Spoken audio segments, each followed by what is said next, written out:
BBC Sussex Drive at 5 with Sarah Gorrell. Well, the time coming up to 7 minutes past 5 o'clock, and our top story this afternoon: campaigners from Sussex affected by the contaminated blood scandal are urging the government to pay them compensation.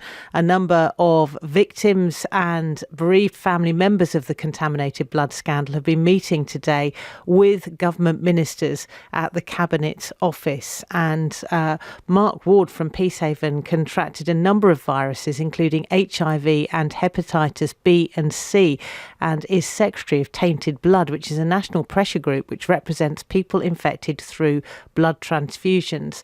And that group has been at today's inquiry, and Mark now joins us live. Now, Mark, first of all, you were disappointed not to be invited to these talks despite your extensive campaigning.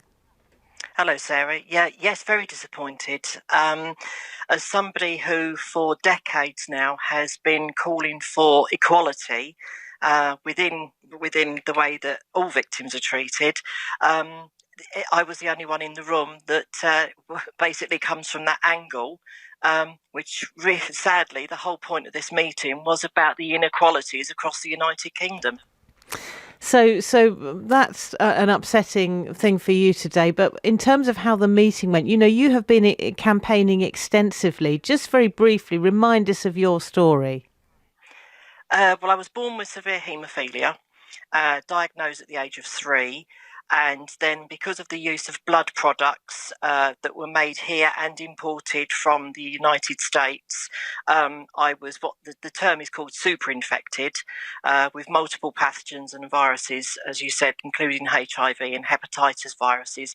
And I'm on the at-risk register for public health purposes for the human form of mad cow's disease, new variant CJD.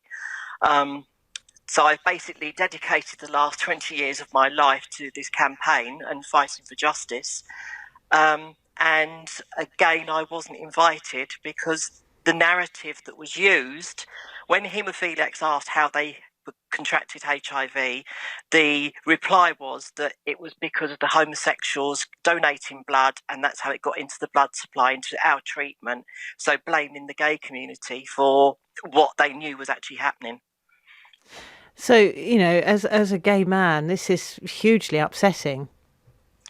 It is, because coming from a unique aspect within this, I was a child infected with HIV, and because I've grown up to be a gay man, my healthcare has been impacted.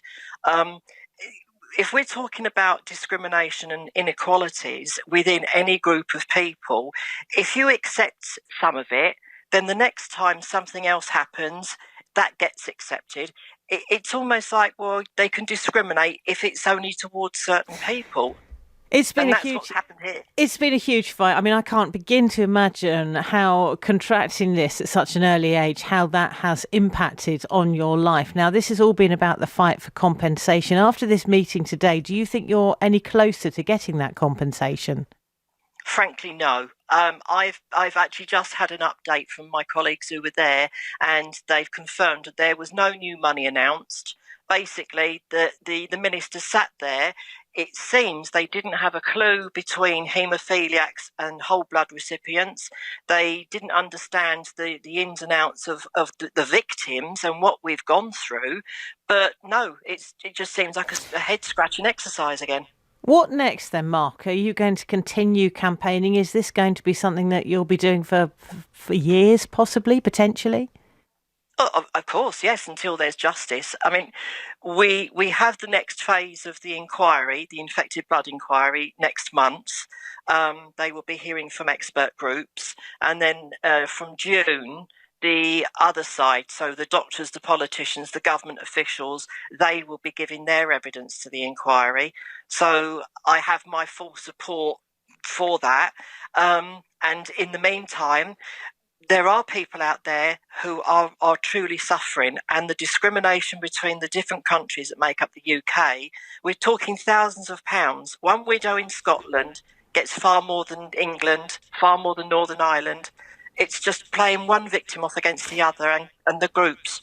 Mark, it's always a pleasure to talk to you. Thank you so much for joining us on the programme tonight. Mark Ward from Peacehaven, who contracted that virus as a child. Families who've been affected by the contaminated blood scandal have today met with government ministers at the Cabinet Office to discuss calls for compensation. In the 70s and 80s, thousands of people with haemophilia were infected with hepatitis C or HIV due to contaminated blood transfusions on the NHS. A public inquiry into the infected blood scandal is underway.